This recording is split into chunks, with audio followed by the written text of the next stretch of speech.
विचार है, यह किसानों और मजदूरों के खिलाफ का विचार है। इसलिए एक एक नौजवान कमर कस लेना, 2 दिन बीच में है, इम्तिहान की घड़ी आने वाली है। जिस दिन चुनाव होता है उस दिन प्रशासन डिस्टर्ब करता है, लेकिन जब जनता निकल के आती है, प्रशासन हो या नेता, सबकी सिट्टी पुट्टी गुम हो जाती है नहीं हो जाती। और इस समय क्लियर है चुनाव, बस आपको जातियों को जोड़ना है।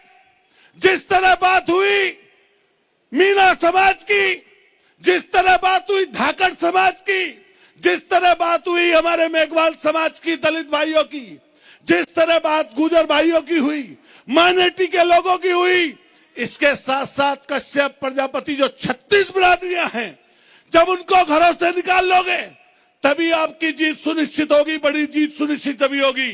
इसलिए घर घर चले जाना, एक एक जगह पहुंच जाना। जो लोग चुनाव लड़ते हैं, जो लोग चुनाव लड़वाते हैं, उनको इस बात की जानकारी है कि प्रशासन डिस्टर्ब करने के लिए कई बार दिक्कतें करता है। कोई मत घबराना। अरे थाने में कोई पकड़ ले तो पकड़ लेगा, 5 बजे छूट जाओगे, कोई कुछ नहीं कर पाएगा। और ये तो 8 महीने जेल में रहा निर्दोष, 40 दिन फिर जेल भेज दिया। क्या आप घबरा रहे हो जेल जाने से? कौन घबरा रहा है? ये बड़े बड़े जितने लोग बैठे हैं, ये कोई घबराने वाले हैं? पूरे हिंदुस्तान की आवाज आपके बीच में आई बैठी है। जैसे हेलीकॉप्टर घूमा हनुमान बेलीवाल जी का, मैंने देखा जोश 4 गुना हो गया लोगों का। हो गया नहीं हो गया? जोर से बताओ, हो गया नहीं हो गया? ये दमदारी का काम है, और दमदारी कोई सीखे तो इन मंच वाले लोगों से सीखे। मैं अपनी बात को खत्म करते हुए ये कहूंगा कि हम साथ थे, साथ हैं और साथ खड़े रहेंगे। लेकिन एक बात लास्ट करते हुए अपने विशेषकर गुर्जर समाज के नौजवान साथियों से कह के जाऊंगा, 36 बिरादरियों के साथ साथ, क्योंकि कोई विधायक एक जाति से नहीं बनता, लेकिन मैं अपने गुर्जर समाज के लोगों से स्पेशली दरखास्त करके जा रहा हूं कि जब गुर्जर और मीणा की बात चली, जब राजपूत और जाट की बात चली, जब और जातियों की हिंदू और मुसलमान की बात चली, तो एक भी गुर्जर समाज का वोट इस समय अलग नहीं जाना चाहिए। बेशक हमारे भाई बड़े उधर कुछ खड़े नजर आ रहे हो, लेकिन इशारा उनका नरेश की तरफ ही है या नहीं बता दो। अरे बहुत परेशान किया।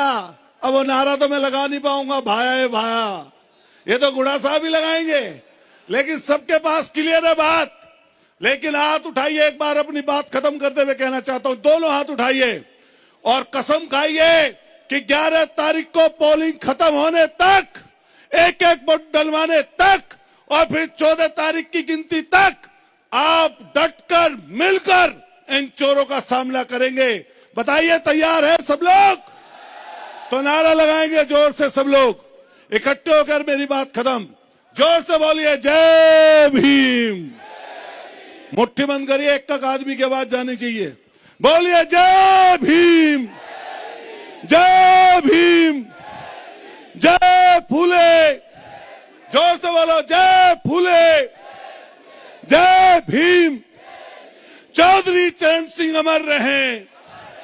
जोर से बोलिए चौधरी चरण सिंह अमर रहें, कर्नल करोड़ी अमर रहें।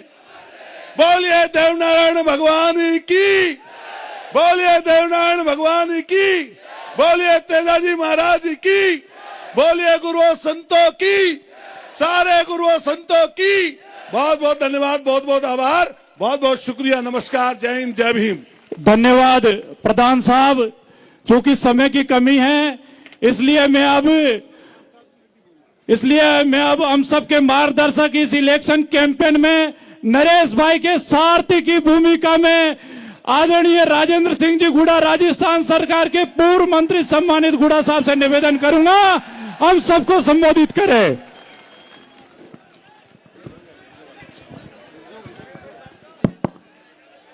मांगरोल की धरती पर दिल्ली से चला के आए और हिंदुस्तान में संघर्ष के प्रतीक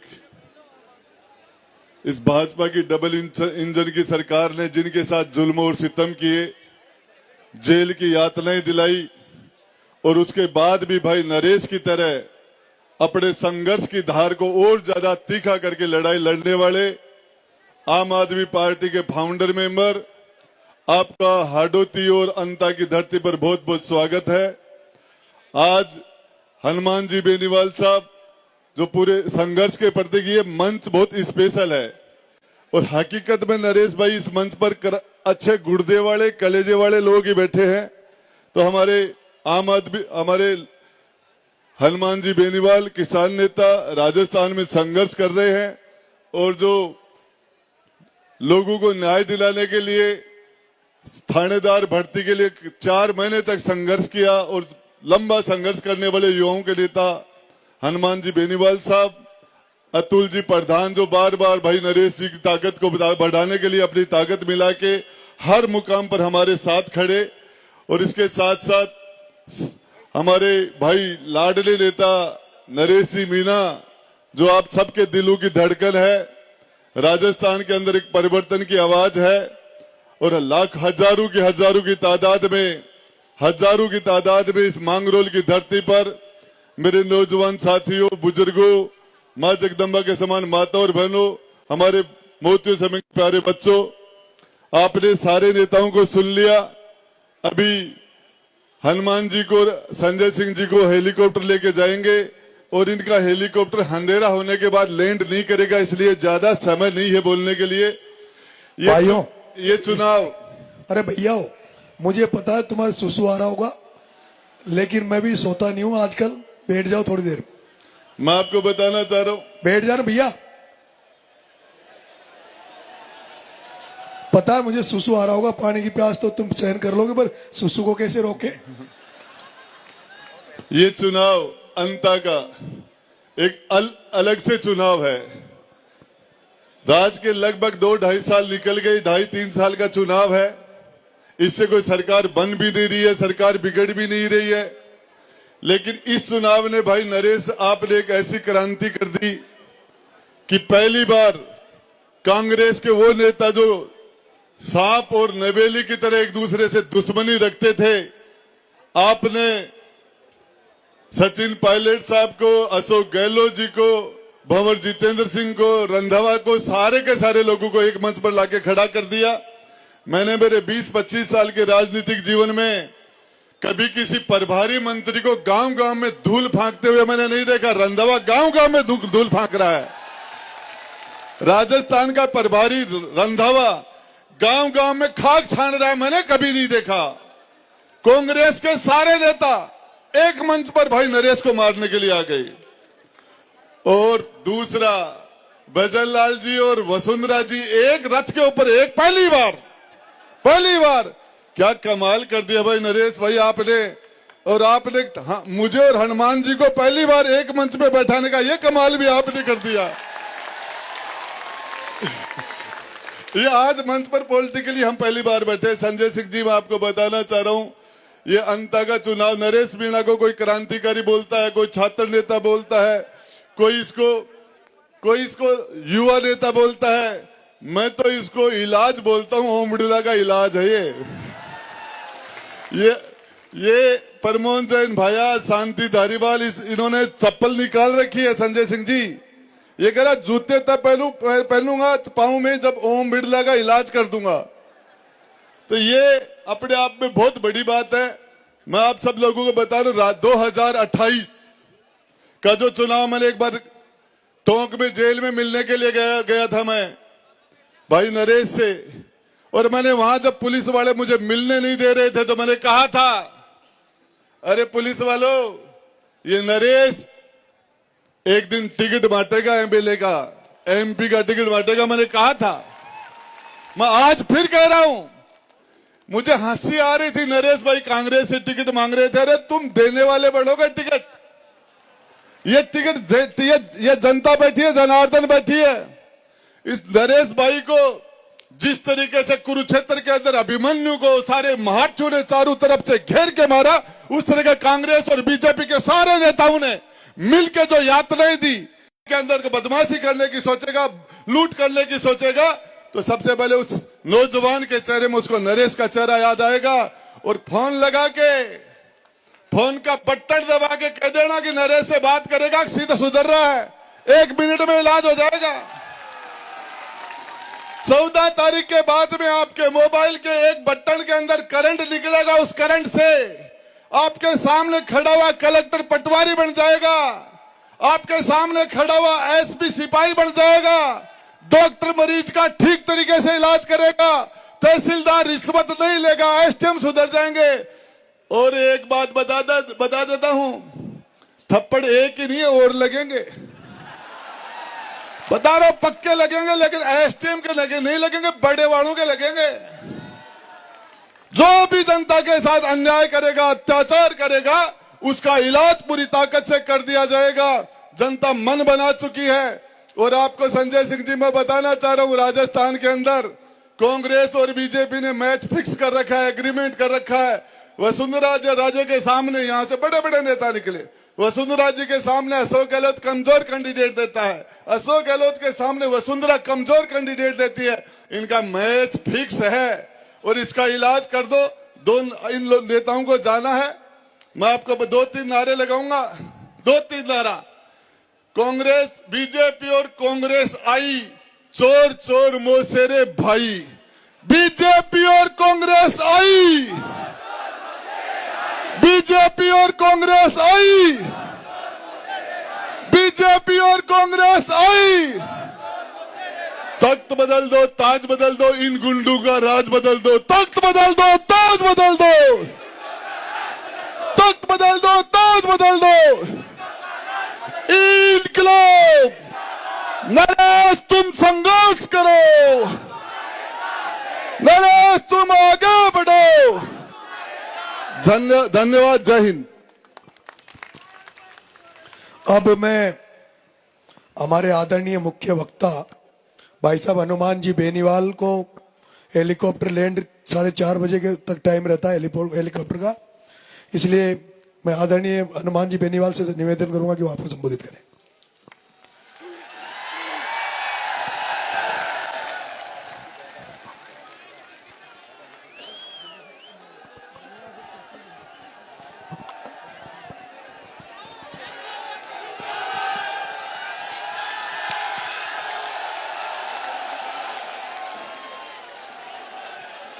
हाड़ौती की धरती पर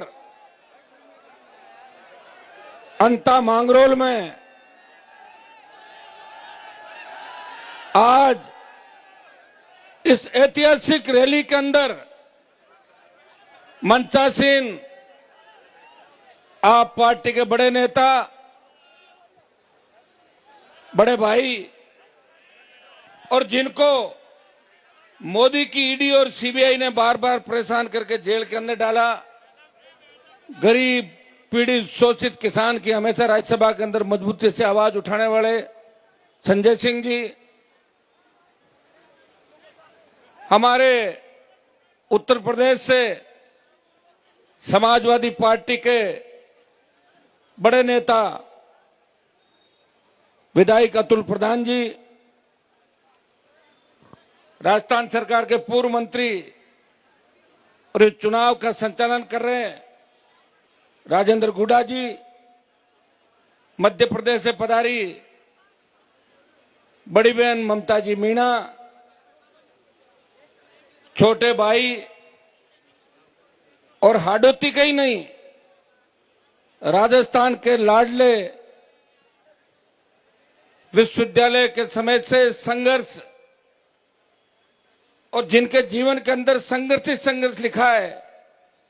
लेकिन मैं आपको बता दूं कि नरेश के संघर्ष से इस बार विधानसभा का नाम है अंता, और अंता का मतलब होता अंत करना। कांग्रेस और भारतीय जनता पार्टी का अंता से आप अंत कर दो। मारवाड़, शेखावाट और बीकानेर डिवीजन के अंदर और शेखावाटी में हम 28 के अंदर इन दोनों पार्टियों का अंत कर देंगे, ये मैं विश्वास आपको दिलाना है। देखिए, इच्छा तो थी 2-2 घंटे हम सब आपके बीच बोलते, समय कम है। और नरेश ने भी एक दिन ड्यूटी लगाई, मेरे को कहा आपको ज्यादा तंग नहीं करूंगा, एक दिन आना मेरे लिए। वैसे तो मेरी पूरी टीम इनके साथ है। सब चुनाव देखा मैंने, जब हेलीकॉप्टर यहाँ 2 चक्कर आपका जोश देखे मैंने, भाई 2 राउंड ले अंता के अंदर, तो ऊपर से दिख रहे थे, छतों पे पेड़ों पे भी बैठे थे बच्चे, टंकी पे चढ़े हुए थे सारे के सारे। और ऐसा जोश और जज्बा, और सर्व समाज 30 कौम के लोग जो 11 बजे से लेके अभी 4:30 बजे तक हिले नहीं डुले नहीं, मातृशक्ति बड़ी तादाद के अंदर यहाँ बैठी है। मुझे दुख होता है जब हाडोती अंचल, जहां से भारतीय जनता पार्टी का उदय हुआ था, बीजेपी की शुरुआत हाडोती अंचल से हुई। हमारे साइड में तो बीजेपी कोई जानता ही नहीं था पहले। मेरे जिले में तो मेरे पिताजी झंडा लाए थे, मुझे पकड़ाया, मैंने उनको हटाया, और बाद में जो आपकी हाडोती की रानी थी उससे लंबा संघर्ष हमने किया, और रानी को तो हटा दिया, लेकिन रानी के बदले फिर भजनलाल का अवतार हुआ राजस्थान के अंदर, ये भी आपने देखा होगा। आज मैं भजनलाल के खिलाफ ज्यादा नहीं बोलूंगा, नरेश को काफी ब्राह्मण वोट दे रहे मुझे लग रहा है।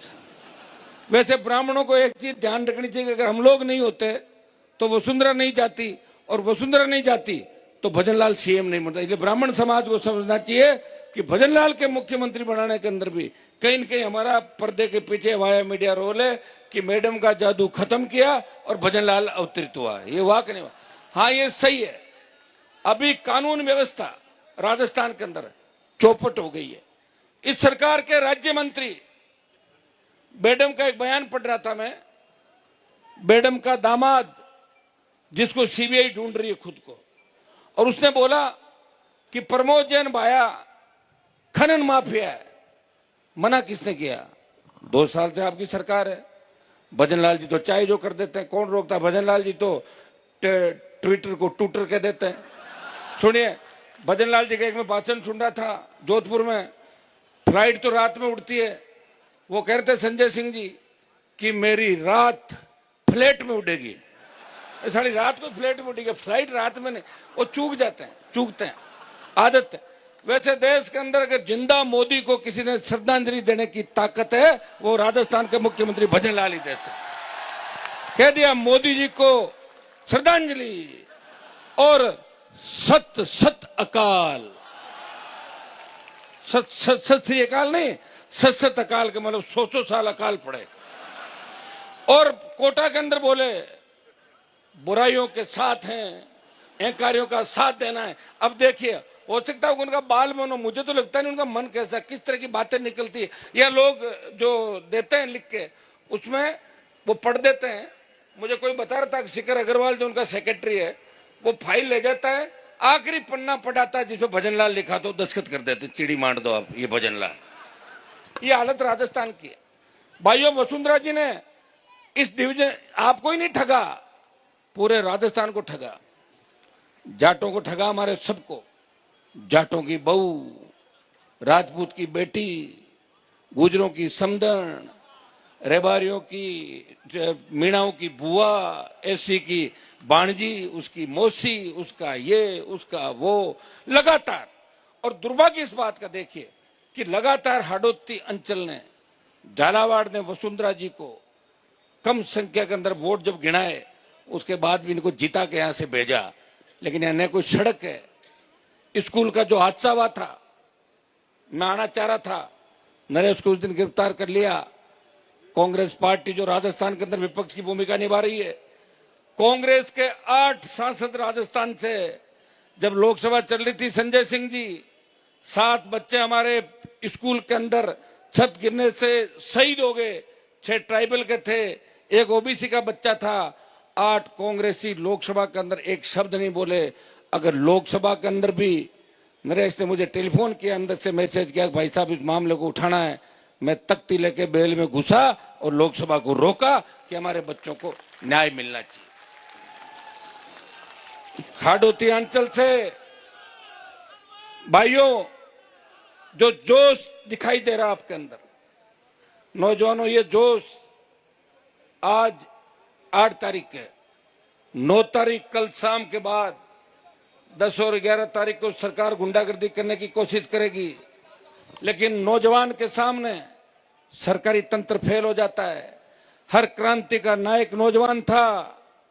तांत्या टोपे मंगल पांडे से लेके झांसी की रानी लक्ष्मीबाई हो, चाहे भगत सिंह, हर क्रांतिकारी नौजवान था। और राजस्थान के नौजवानों ने इस बार मन बना लिया, हमें कांग्रेस और भारतीय जनता पार्टी को खत्म करके एक नई सरकार 28 के अंदर बनानी है। भाइयों, दिल्ली के अंदर जाते हैं, सबसे ज्यादा तो संजय सिंह जी मुझे कहते हैं इनका घर सामने ही है। ये कह रहे राजस्थान वालों को हो क्या गया, मगर इनका माइंड सेट है। ये हरियाणा के लिए वोट देते हैं, इसको हरा दो, इससे ज्यादा सोचते नहीं राजस्थान के लोग, इसको हरा दो। फिर बाद में 5 साल निकल गए, 5 70 साल निकल गए, जिताने के लिए वोट नहीं देते। आप शुरुआत करो। शुरुआत करी मैंने 66 साल बाद। राजेंद्र जी भी चुनाव लड़े, खुद के दम पे जीते, मेरे साथ थे, मंत्री थे, दिलीप जी बैठे हैं पीछे, मंत्री थे। लेकिन भाइयों, 66 साल बाद पार्टी बना के इस राजस्थान में संदेश दिया। और जब देश का किसान तकलीफ के अंदर था, हरियाणा, यूपी, पंजाब के अंदर किसान बिलों के बारे में लोगों को समझ थी, और वहां के किसान और मेरे समाज के जब लोग मेरे पास आए, उन्होंने कहा हमारे नेताओं की जंग लग गई, हनुमान जी आप किसान के बेटे हो, मोदी की सत्ता को ठोकर मारो। भाइयों, मैं चाहता तो अमित शाह मोदी के साथ मंत्री बन के और यहाँ घूमता आराम से, लेकिन मेरे भाइयों को जब दुख में देखा तो मोदी की सत्ता को ठोकर मार के 70 दिन शाहजहांपुर हाईवे पे आपने देखा होगा, उसको जाम किया और सत्ता को ठोकर मार के सड़कों पर आपके साथ रहा। जब देश की सेना को ठेके पे दे दिया, सबसे ज्यादा झंडे के साथ अगर आंदोलन के अंदर कूदा और सेना के सम्मान की लड़ाई सबसे ज्यादा कोई लड़ता हुआ नजर आता है, आपका भाई सेना के सम्मान के अंदर अग्निवीर व्यवस्था को खत्म करके उन हमारे पूर्व की भांति सेना भरते हो, ये हमेशा मुझे आपने देखा होगा। बात हाडोती अंचल की आई, बात अंता की आई। मारवाड़ का पुराना रिश्ता है। हमारे नेता तो भाषण उल्टे देते थे, जब हमारे अकाल पड़ जाते थे तो कमा के खाने के लिए आते थे कोटा डिवीजन के अंदर। यहाँ की जमीनें अच्छी थी और बहुत अच्छा रिश्ता मारवाड़ और हाडोती अंचल का रहा। लेकिन दुर्भाग्य से आज जिस तरह कांग्रेस और भारतीय जनता पार्टी मिलकर यहाँ काम कर रही है, प्रमोद जैन भाया से लेके धारीवाल जी से लेके 15 जो उदाहरण नरेश ने बताए, ये हाडोती में ही काम नहीं कर रही है, ये हर जगह काम कर रही है। जब खींवसर का उपचुनाव था राजस्थान के अंदर, जब उपचुनाव हुए, देश के गृह मंत्री ने कहा कि हनुमान को किसी भी कीमत में नहीं जिताना है, हनुमान को किसी भी कीमत में नहीं जिताना है। तो डोटासरा को दिल्ली बुलाया और बीजेपी के बड़े नेता के घर पे मीटिंग हुई कि आपको पेपर लीक के मामले में जेल भेजेंगे या फिर सीटें निकलवाओ बीजेपी की। तो उसने कहा जहां जहां कहो टिकट दे दूंगा मैं और जमानत जब्त भी करा लूंगा। 4 टिकट देके जमानत जब्त करा ली अपने। ये हुआ भाई राजस्थान के अंदर है। हमसे कोई बातें छिपी नहीं है, लेकिन हम हारे नहीं है, हम मजबूत हैं। हमसे प्रेरणा लेके बीएपी पार्टी बनी आपके नजदीक, और पार्टियां बनेगी। हम तो चाहते हैं कि राजस्थान के अंदर हर अंचल के अंदर अगर एक मजबूत नेता तैयार हो जाए, आप नरेश को तैयार करो हाडोती के अंदर।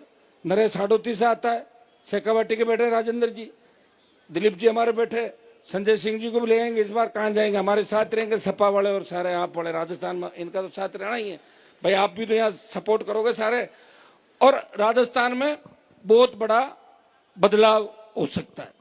वसुंधरा जी वैसे सीएम इन वेटिंग, अभी भी इच्छा उनकी है कि मैं फटाक से सीएम बन जाऊंगी, लेकिन मैडम का भी क्या देखो कितने बुरे दिन आए। किसी ने सोचा क्या कि वसुंधरा भजनलाल की पर्ची खोलेगी? सुना किसी ने?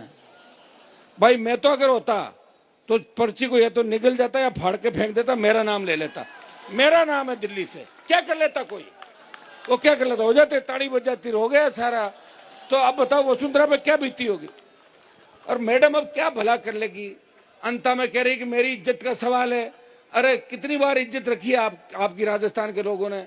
मध्य प्रदेश से आप आए, जिस झांसी की रानी लक्ष्मीबाई की हत्या करवाई गई, तुम लोगों को क्या उपाधियां मिली, तुम्हारे परिवारों के नाम आए, और राजस्थान के अंदर किस तरह लूट, चाहे 90B के घोटाले की बात हो, प्रताप सिंह जैसे लोग, शांति धारीवाल जैसे लोग, इस हाडोती से मुझे लगता है कि राजस्थान में दूसरी जगहों से तो चोर आते हैं, हाडोती से डाकू जीत के जाते हैं कांग्रेस भारतीय जनता पार्टी के अंदर, और वो डाका डालते हैं राजस्थान की जनता के हक और अधिकार पे। भाइयों, राष्ट्रीय लोकतांत्रिक पार्टी का गठन हमने किया किसान की कर्ज माफी को लेकर। सशक्त लोकायुक्त बने राजस्थान के अंदर। मुख्यमंत्री, मंत्री और विधायक अगर भ्रष्टाचार करे उसको पकड़ के अंदर डाल दे। भारतीय आदिवासी पार्टी के विधायक को तो पकड़ लिया क्योंकि वो आदिवासी था, किसान का बेटा था। लेकिन बीजेपी कांग्रेस के बहुत से विधायकों को मैं जानता हूं जिनके साइकिल नहीं थी, कोई रामलीला में रोल करता था पुराने जमाने के अंदर, आज पार्टियों के नेता बने हुए हैं। और उनकी जांच कौन करेगा भाई, बताओ मुझे? कोई जांच नहीं करने वाला। अभी नारा जो राजेंद्र जी ने दिया, चोर चोर मोसेरे भाई, बीजेपी और कांग्रेस आई, चोर चोर मोसेरे भाई, एक सांपनाथ, दूसरा नागनाथ। नरेश को यहां से जिताओ, इनकी फन कुचलना आवश्यक हो गई। मैं इतना ही विश्वास आपको दिलाता हूं कि अगर नरेश जीतता है तो हमें सबसे बड़ी ताकत मिलेगी। मुझे तो दुख होता है, मैं किरोड़ीलाल जी मीणा के साथ था लंबे समय तक राजस्थान के, तो उनको लेके घूमता था मैं, मेरा उनसे काम नहीं था। उन्होंने मेरा यूज कर लिया, मेरी बड़ी बड़ी 5-5 लाख की रैलियां दिखा के दिल्ली में कह दिया देखो ये मेरे साथ है सारे लोग, और 2-3 मुकदमों से बचाव करके घुस गए अंदर। अब इसके पीछे पड़े। मैंने मैसेज कराया किसी से, मेरी तो बात होती नहीं है, मेरे को तो देखो क्या क्या बोला आपने, सुना था सारा। फिर भी मैं चुप हो गया क्योंकि मीणाओं से बहुत प्यार करता हूं मैं। यूनिवर्सिटी कॉलेज के जमाने से मीणा समाज के बच्चे मेरे साथ थे जिताने के लिए। तो मैंने कहा भाई डॉक्टर साहब बड़े हैं और इनको अच्छा महकमा नहीं मिला, इसलिए फर्स्ट एड है कह सकते हैं। फर्स्ट सेशन में आदमी बोल भी देता, बुजुर्ग है, और दूसरे दिन उनको बात समझ आई होगी। लेकिन मुझे लगा था कि नरेश के खिलाफ इस बार वो अंता नहीं जाएंगे, क्योंकि नरेश को मैंने किरोड़ीलाल जी के लिए उड़ते हुए पुलिस की लाठियां खाते हुए 20 बार देखा है, 20 बार इसको देखा बराबर। अच्छा डॉक्टर साहब अगर नई पीढ़ी को तैयार नहीं करेंगे तो फिर क्या डॉक्टर साहब अमर होंगे क्या? 1000 साल उम्र है क्या डॉक्टर साहब के? यहाँ तो जो आया उसको जाना है, पता थोड़ा लगता है कब कनेक्शन कट जाए। तो नए बच्चों को तैयार करो। हमारे नेताओं ने भी नए बच्चों को तैयार नहीं किया। ये तो मैं आ गया, इन्होंने पुरानी सारी दुकानों के शटर बंद किए और नए नेता तैयार किए हर जगह। ये तो भाग गया मुझे लग रहा है, उड़ गया अपने वाला।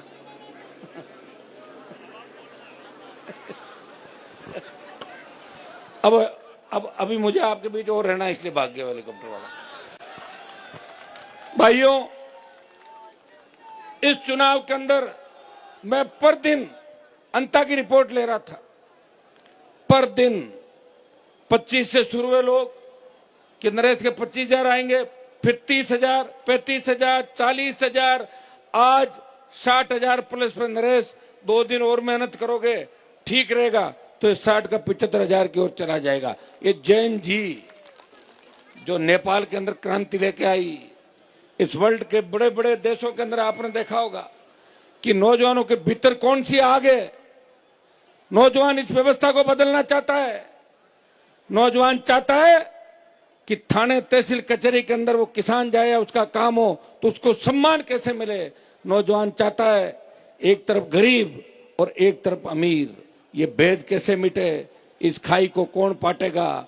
और भाइयों, राजस्थान के नौजवान भी अब ये चाहने लग गए, जब दिल्ली में लोग कहते हैं कि आप कुछ नहीं कर सकते, आप तो कांग्रेस बीजेपी को वोट देते हो और आपका माइंड सेट है। मैं विश्वास दिलाता हूं कि हाडोती अंचल से आप अंता की सीट है, दोनों पार्टियों का अंत करके छोटे भाई को जिताओ। पूरे जो राजस्थान के तमाम अंचल है वो तैयार खड़े हैं बदलाव के लिए, और 28 में ऐसी आंधी चलेगी, इस चुनाव में पता लग जाएगा वैसे आपको, क्योंकि एक पार्टी तो कांग्रेस बीजेपी 3rd नंबर जानी है, तय है। तो इस चुनाव से ही पता लग जाएगा कि राजस्थान के अंदर बड़ी क्रांति की शुरुआत अंता की धरती से हुई।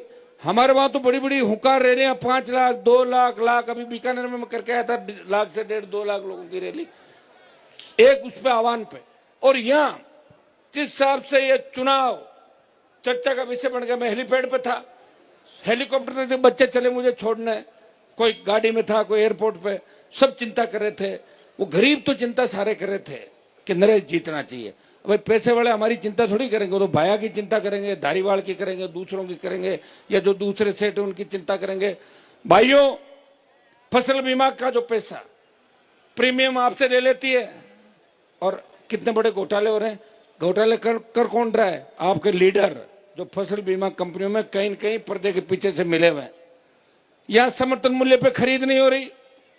25 क्विंटल खरीद की बात थी, वो राइडर हमने संघर्ष करके हटवाया, 40 क्विंटल में गया, लेकिन उसके बावजूद भी टोकन बंद हो गए राजस्थान के अंदर। ये सारा सिस्टम आप समझ गए। दिल्ली से जयपुर, जयपुर से दिल्ली, हमने एक अभियान चलाया था कि सीएम हटाओ राजस्थान बचाओ। कितने लाखों ट्वीट हो गए। सरकार ने उसको बैन करा दिया, सरकार ने बैन करा दिया और कहा भाई हटा दो इन सबको। तो भाइयों, सरकार किस तरह कर रही है? फीडबैक कौन दे रहा है, कौन नहीं दे रहा है? दिल्ली में आपकी सुनवाई कौन कर रहा है? अभी जो राजस्थान के अंदर लिस्ट आई है, डीजी के बाद जितने भी अधिकारियों की लिस्ट आई है, वो सारे जब सरकार गिर रही थी अशोक गहलोत की, तब हमारे फोन टैप कर रहे थे सारे। उनको इनाम दिया है कि तुम गहलोत की सरकार बचा रहे हो, इधर तुम्हें इनाम दिया जाता है। यह है भारतीय जनता पार्टी और कांग्रेस का खेल पर्दे के पीछे। हम तो देख रहे हैं। और अभी देखो, आरएलपी का कोई विधायक है नहीं विधानसभा के अंदर। मैं तो सड़क पर ही लड़ सकता हूँ। हाँ, लोकसभा में रोज लड़ता हुआ नजर आता हूँ आपको, वहां मैं हूं अभी तक।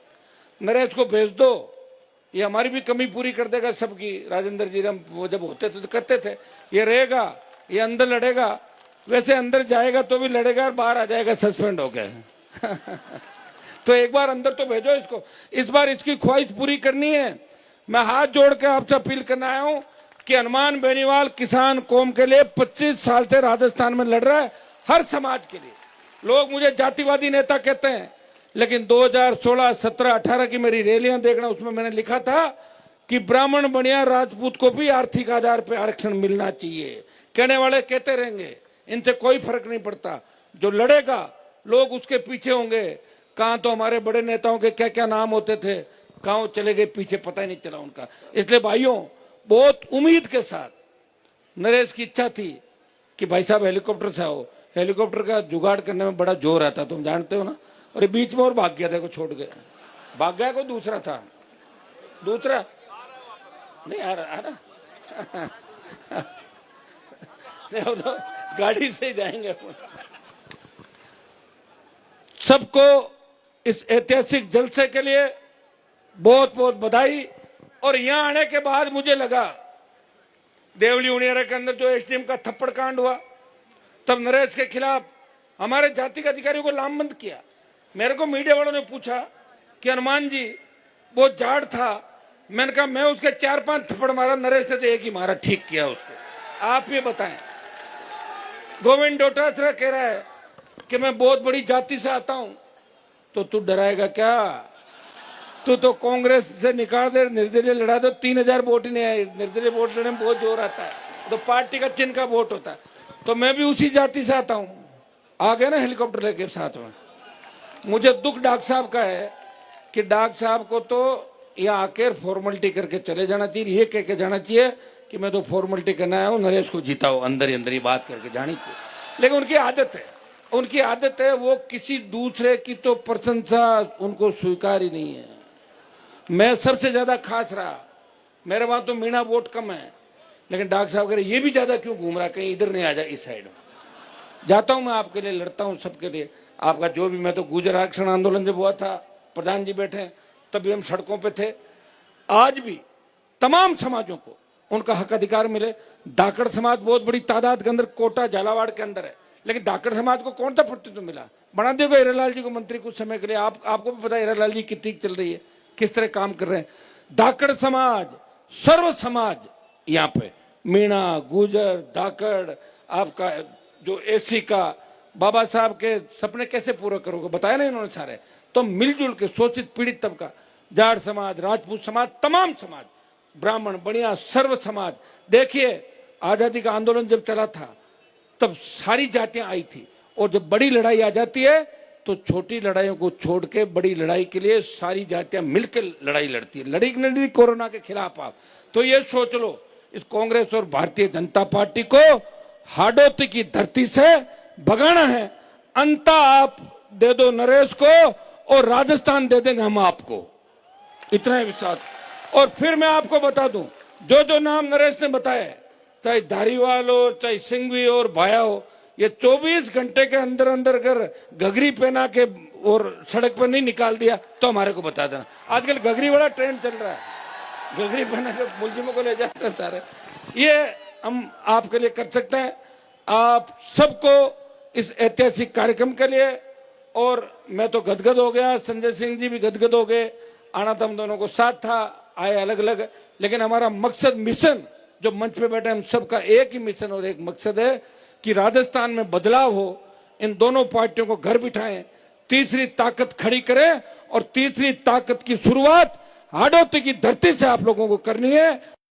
मेरा भी मान और सम्मान रखना, मैं आपके लिए लड़ रहा हूं हमेशा। किसान कर्ज माफी की बात हो, चाहे खरीद की बात हो, चाहे दूसरे मामले हो, इस प्रदेश में जहां भी आवश्यकता पड़ती है, हनुमान बेनीवाल आपके हक और अधिकार के लिए हमेशा लड़ता हुआ नजर आता है। इस लोकसभा के अंदर, विधानसभा के अंदर सत्ता को ठोकर मार के सड़कों पे मंत्री नहीं संतरी बन के आपकी सेवा की।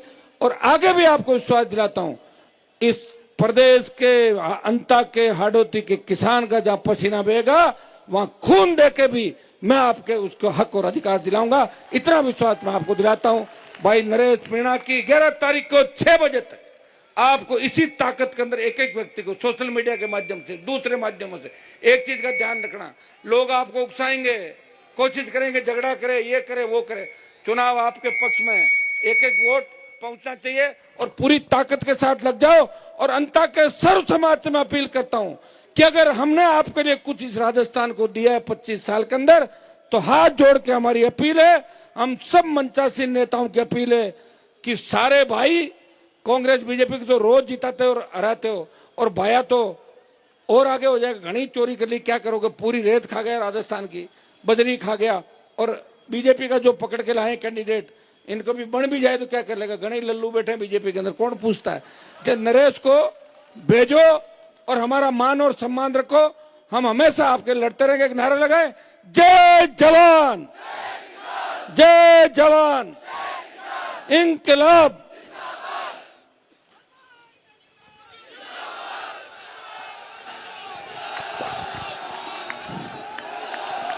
हेलो भाई साहब, हनुमान जी से एक निवेदन है, हेलीकॉप्टर अगर उठ गया हो, सुनो भाई साहब, हनुमान जी अगर हेलीकॉप्टर उठ गया तो फिर आपको हमारे रोड शो में रहना है।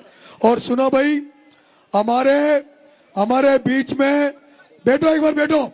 जो मुझे चाहते हैं वो बैठ जाओ, जो मुझे चाहते सब तरफ से बैठ जाओ। जो मुझे समर्थन दे रहे हैं, मुझे चाहते हैं वो बैठ जाओ। मुझे चाहने वाला एक भी खड़ा नहीं रहेगा। इधर भी जो मुझे चाहते हैं वो एक भी खड़ा नहीं रहेगा। सामने वो दीवारों पे खड़े जो मुझे चाहते हैं वो बैठ जाओ। इधर भी ये लंबे बाल वाले जो मुझे चाहते हैं वो बैठ जाओ, जो नहीं चाहते वो खड़े रहो। मेरे भाइयों, हमारे बीच में हमारे मुख्य वक्ता आदरणीय संजय सिंह जी हैं। और संजय सिंह जी को सुनने के लिए जब वो बोलते हैं तो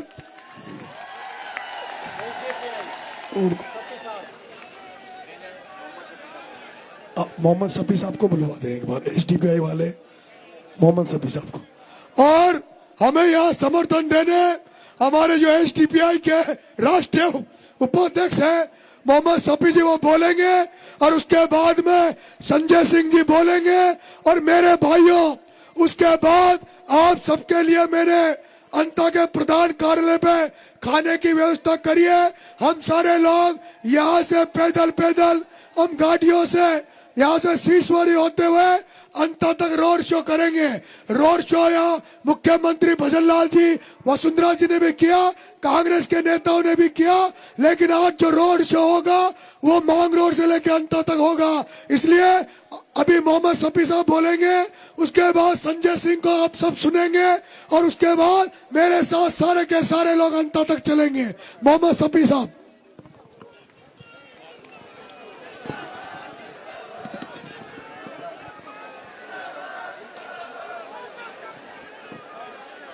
स्टेज पर तशरीफ फरमा। खास तौर पर इस अंता मांगरोल विधानसभा के प्यारे, बहुत ही प्यारे प्रत्याशी नरेश मीणा जी और मंच पर आसीन तमाम संजय जी, बेनीवाल साहब और राजेंद्र गुड़ा साहब, आप तमाम को जो आज मेरा ख्याल है पहले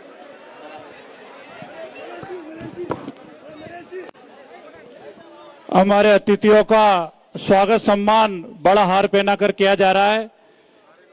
इसके पश्चात सपी साहब अपना उद्बोधन जारी रखेंगे। जैसा नरेश भाई ने आपसे कहा, तो आप सब नरेश भाई के क्रांतिकारी सिपाही यहां से नहीं जाएंगे। आदरणीय सपी साहब, तो मैं बात करूं आपसे। आज यहां पर भगत सिंह जी से लेके भरत सिंह जी की बात हो रही है। इस मंच से भगत सिंह जी से लेके भरत सिंह जी की बात हो रही है, और इस इनकलाब की आंधी को, इस इतिहास को आपका भाई, हमारा बेटा नरेश मीणा उसी इनकलाब को आपके सामने लेकर आया है। आप जानते हैं, अब से पहले ईस्ट इंडिया कंपनी जो इस सोने की चिड़िया को बर्बाद करके गई, आजादी के बाद आज अडानी इंडिया कंपनी देश को खा रही है। और ये बात आपसे संबंधित है, ये बात किसानों की बात है। किसानों को यह जानना चाहिए कि ईस्ट इंडिया कंपनी के बाद, आजाद होने के बाद भी क्या वजह है कि हम फिर गुलामी में जा रहे हैं। हमें फिर गुलाम बनाया जा रहा है। और वो गुलाम बनाने के लिए आपको मालूम है, भूमि अधिग्रहण बिल, उसका किस तरीके से भूमि अधिग्रहण बिल जो है, आज बिल नहीं है, कानून है। जो ये लॉ, लैंड एक्विजिशन लॉ है, वो लॉ किसानों की धरती को खाने के लिए है। और इसकी मिसाल अभी बिहार आपने देखा होगा। हजारों करोड़ एकड़, हजारों एकड़ जमीन ये सरकार ने किसानों से झपट ली, फोकट में किसानों से ले ली। और लेने के बाद सुबह से बैठे हैं, और किसानों से ये लेने के बाद अडानी को परोस दी। अरे शहर के शहर, गांव ये मोदी सरकार अडानी के लिए काम कर रही है। आसाम के अंदर 3000 बीघा जमीन किसको दे दी? अडानी को दे दी, सूखा बंदरगाह के लिए। ये बात क्यों आपसे कह रहे हैं? क्यों? क्योंकि आज देश को बचाने के लिए ये जिस तरीके से नफरत में डाल रहे हैं, ये नफरत की आंधी में हमें जो हमारे मुद्दे हैं उनसे भटका कर, याद रखिए, अगर आप लोग जानते हैं राम मनोहर लोहिया को, ये हमारे वो बुजुर्ग हैं जो इतिहास देकर गए हैं। अगर आप अभी नहीं संभले तो याद रखिए, ये देश बिक जाएगा। ये लोग एयरपोर्ट बेच चुके हैं, प्लेटफॉर्म बेच चुके हैं, खेल मैदान बेच चुके हैं। क्यों नरेश मीणा की जरूरत है? कौन है नरेश मीणा? ये सोच समझकर social democratic party of India ने, एसडीपीआई ने समर्थन दिया, साथ दिया। जो राम मनोहर लोहिया की बात मैंने कही, उन्होंने कहा था जिस दिन ये सड़क सुनसान हो जाएगी, उस दिन ये संसद आवारा हो जाएगी। ये उस संसद से निकले हुए आवारा लोग हैं। ये ओम बिरला है, धारीवाल है, या ये मनोज जैन भाया है। ये आपका नहीं है। और आपके बीच में जो लोग आ रहे हैं, जो अलग अलग आ रहे हैं, कोई प्रधान बन के, वो अपने स्कोर करने के लिए आ रहे हैं, आपकी लड़ाई लड़ने के लिए नहीं आ रहे हैं। इसलिए मैं अपनी इस बात को यहीं विराम देते हुए कि जो ये लड़ाई है, जो इन लोगों ने बदमाशियां की है, याद रखना चाहिए आपको। आजादी के वक्त भी मुसलमानों ने जब 22% थे, 40% कुर्बानी दी है।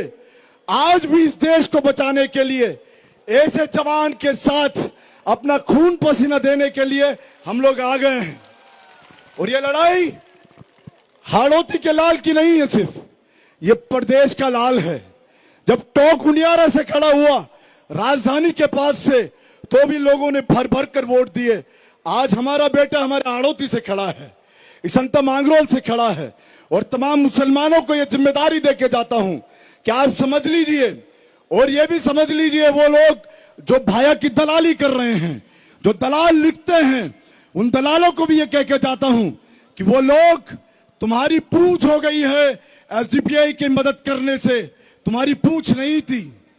आज नरेश मीणा को हम जिम्मेदारी के साथ जिताएं, वक्त कम है, और दो ही बात कह के कि ये आज 8 तारीख है, ये 9-10 के अंदर बहुत शैतानियां करेंगे, बदमाशियां करेंगे, आपको अलग अलग बरगलाएंगे। ये जितने लोग आ रहे हैं ये भाया के लोग हैं, ये प्रदेश के भला नहीं चाहते, किसानों का भला नहीं चाहते, वो कोई भी जाति का हो, वो मुसलमान हो, कोई भी जाति का हो। याद रखिए, वो कोई हमारे देश का या प्रदेश का भला चाहने वाला नहीं है। जो प्रदेश का भला चाहता है, मैं जिम्मेदारी के साथ कहता हूं, वो नरेश मीणा को वोट डाले। बहुत बहुत धन्यवाद। जय हिंद, जय भारत, जय एसडीपी। 1 मिनट, सारे मंच वाले नीचे बैठो, सारे मंच में नीचे बैठ जाओ भैया, और पीछे वाले हट जाओ। मेरा आपसे निवेदन है, आप सब लोग नीचे जाओ। ये जो नीचे आगे बैठे हैं सब नीचे चले जाओ। भाई साहब, मीजी सारे नीचे चले जाओ। मेरा आपसे हाथ जोड़ के निवेदन है, आपसे सबसे निवेदन है, ये मंच टूटने वाला है। आप भी यहां से नीचे चले जाओ। अच्छा भाई, सारे खुशीराम जी नीचे जाओ, मंच टूट सकता है भैया, नीचे चले जाओ, हाथ जोड़। अच्छा, ये जो पीछे खड़े हैं, मुझे चाहते तो उधर चले जाओ, सामने जाओ, आप सब लोग सामने चले जाओ। अभी हमारे मुख्य वक्ता आदरणीय संजय सिंह जी बोलेंगे, आप सब लोग नीचे चले जाओ और सारे लोग नीचे बैठ जाओ। ये आप लोग सामने चले जाओ, सामने प्लीज प्लीज। 1 मिनट, ओ भैया आप लोग सारे चले जाओ सामने, मेरे को चाहते हो तो जल्दी करो, जल्दी करो, सामने चलो। 1 मिनट, सबसे हाथ जोड़ के निवेदन है बैठ जाओ, सबसे हाथ जोड़ के निवेदन है बैठ जाओ, सबसे हाथ जोड़ के निवेदन है बैठ जाओ। अब मैं मुख्य वक्ता, राज्यसभा सांसद, आम आदमी पार्टी के राष्ट्रीय नेता आदरणीय संजय सिंह से आग्रह करूंगा कि वो आपको संबोधित करें। आदरणीय संजय सिंह जी।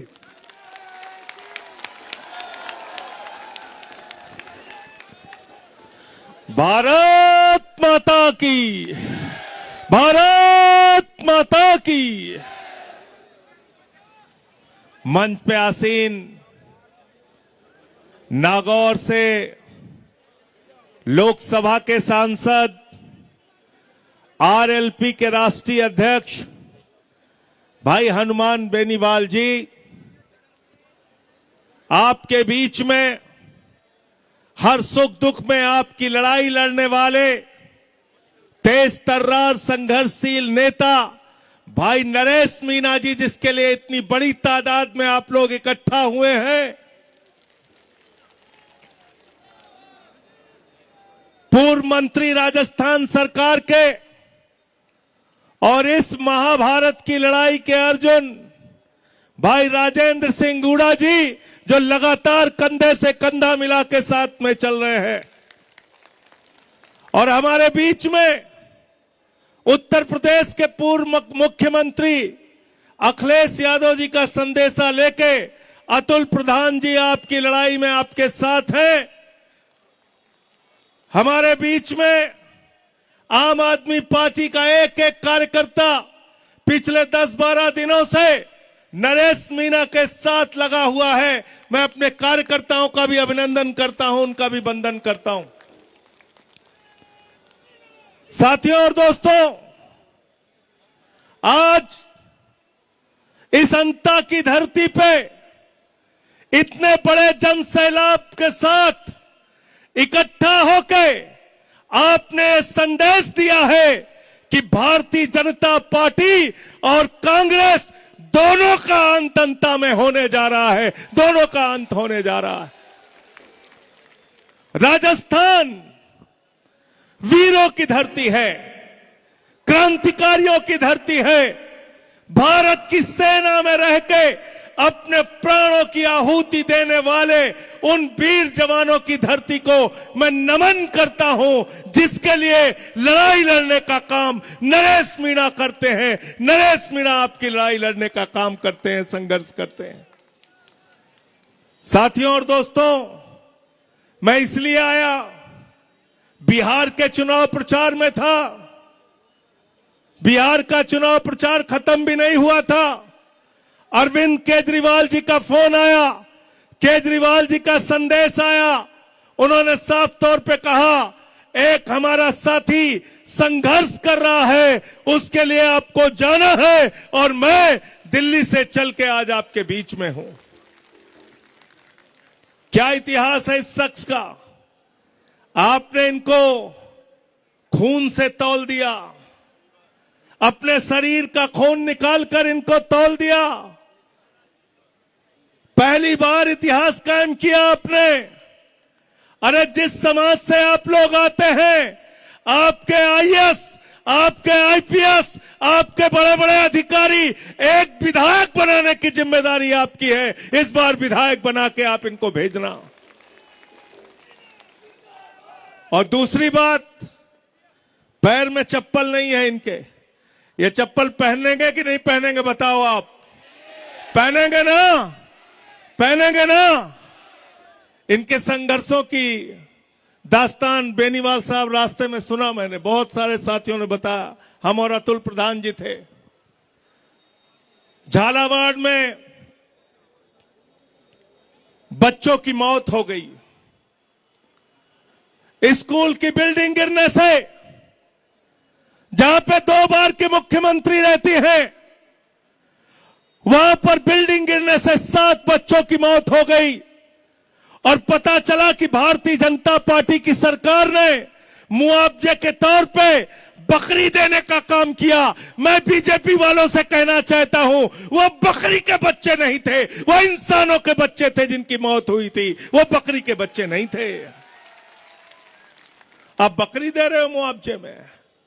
आपके घर का बच्चा मर जाए तो, आपके घर के बच्चे की किसी दुर्घटना में मौत हो जाए तो, आज इस देश में सत्ता किसके लिए चल रही है मेरे भाइयों? कहते परिवारवाद नहीं है बीजेपी में। अरे बीजेपी से बड़ा परिवारवाद कहां है, जरा बताओ। मोदी जी अभी गए थे बिहार में, कह रहे थे बिहार के लोग रील से रोजगार ले लो, राजस्थान के लोग तुम अग्निवीर बन जाओ। लेकिन जो अमित शाह का बेटा है, जिसको बल्ला पकड़ना नहीं आता, वो आईसीसी का चेयरमैन बनेगा, पाकिस्तान से क्रिकेट करा के हजारों करोड़ कमाएगा। ये कहां की व्यवस्था है बताओ, ये कहां की व्यवस्था है? आपके लिए लड़ाई शख्स ने एसडीएम को थप्पड़ मारने का जो कांड हुआ, 8 महीने जेल में रहे। 8 महीने जेल का कष्ट मुझे मालूम है मेरे भाइयों। यहां जो माताएं बहनें बैठी हैं ना, इनसे पूछना बताएंगे, जब इनके घरों के बच्चे जेल में डाले जाते हैं, कितनी तकलीफ में इनकी जिंदगी गुजरती है। और आज मुझे बहुत खुशी है, इस लड़ाई का नेतृत्व मातृशक्ति कर रही है। हमारी माताएं बहनें सुबह से यहां बैठी हैं। इस लड़ाई में आपको कोई हरा नहीं सकता। जिता के भेजना नरेश मीणा को, जिता के भेजना। इसलिए जिता के भेजना कि अरविंद केजरीवाल को, संजय सिंह को, हनुमान बेनीवाल को, अतुल प्रधान को, राजेंद्र सिंह को निराश ना होना पड़े। जो लोग लड़ते हैं उनके साथ जनता खड़ी होती है, ये विश्वास दिला के अंता से भेजना आप। और कितना काम करेगा कोई आदमी आपके लिए? 15 दिन का अनशन किया, 8 महीने जेल में रहे, कितना संघर्ष कराओगे नरेश मीणा से?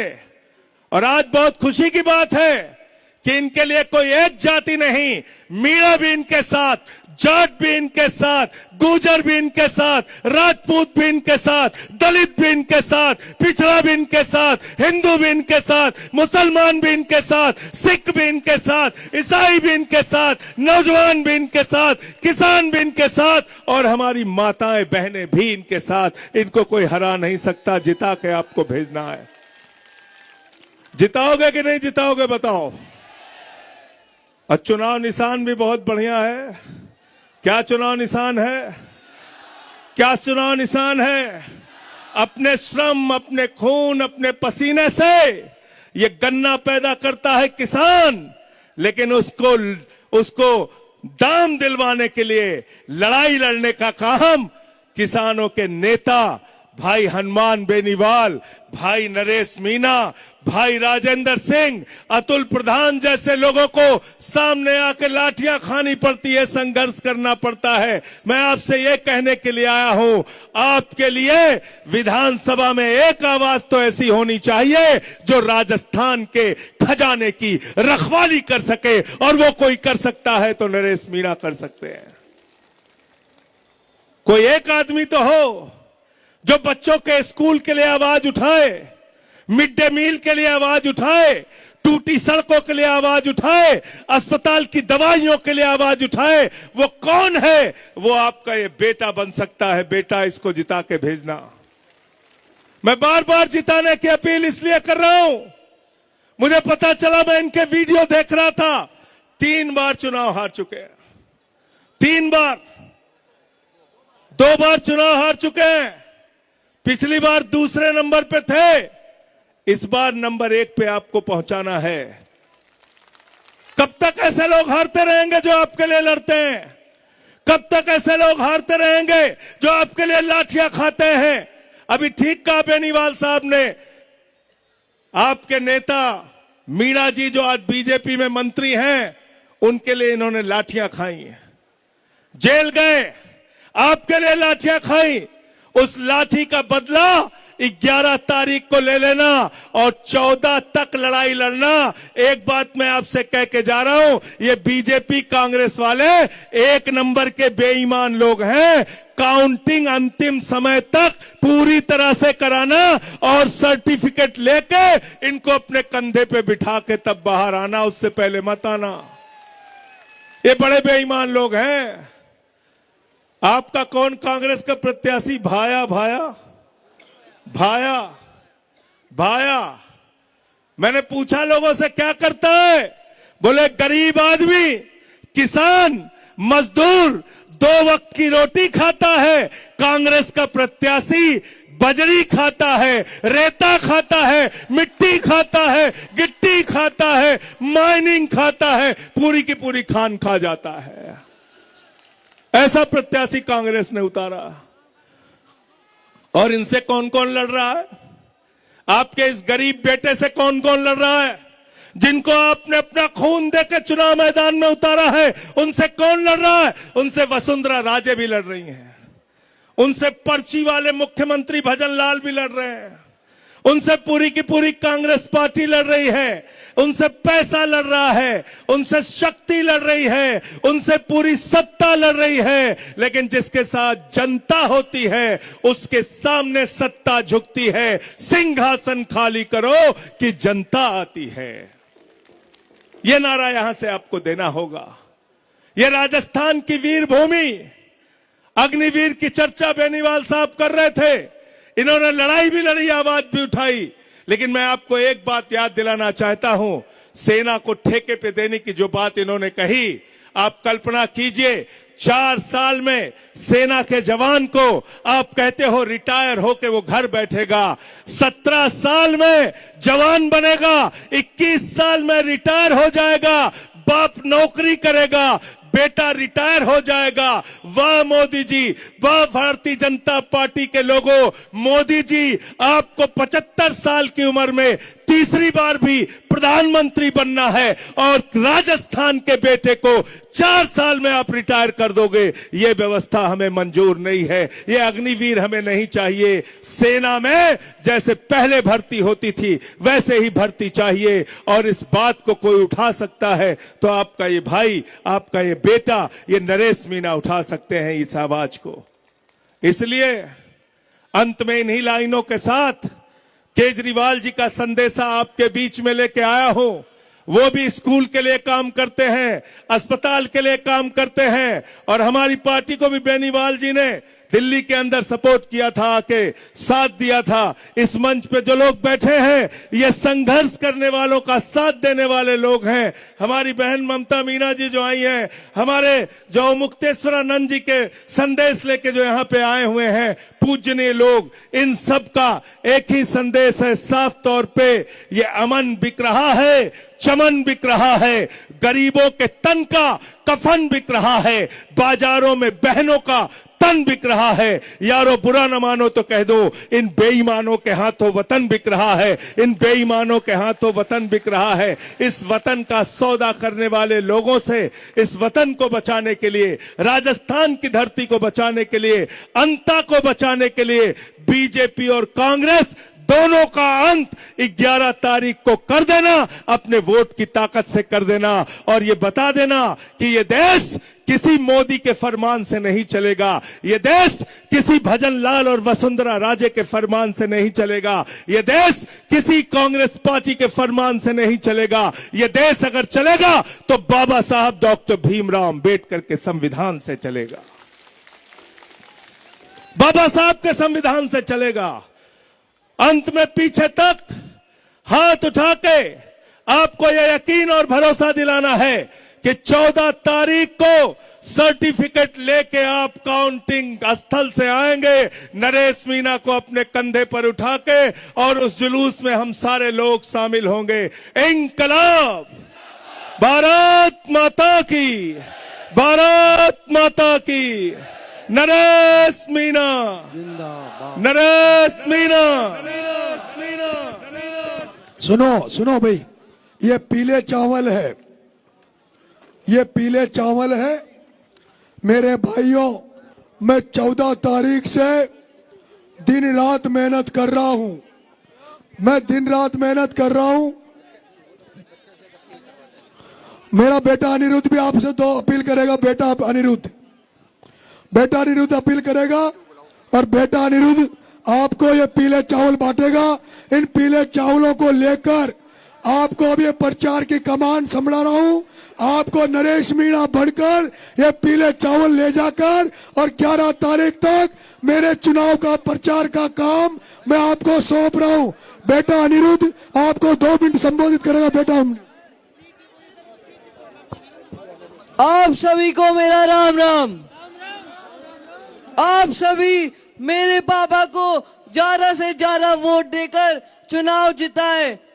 आपके जो ये छोटे मोटे काम हैं, लाइट और पानी के, वो तो मेरे पापा के नाम से ही हो जाएंगे। जब मेरे पापा के पास कोई पद नहीं था, उन्होंने अधिकारियों को ट्रैक्टर पे खड़ा कर दिया था। मेरे पापा को एक बार एमएलए बना दो, आपको अधिकारियों के पीछे नहीं, अधिकारी आपके पीछे घूमेंगे। मुझे उम्मीद है आप मेरे पापा को ज्यादा से ज्यादा वोटों से चुनाव जिताएंगे और इन भ्रष्टाचारी नेताओं का अंत करेंगे। धन्यवाद।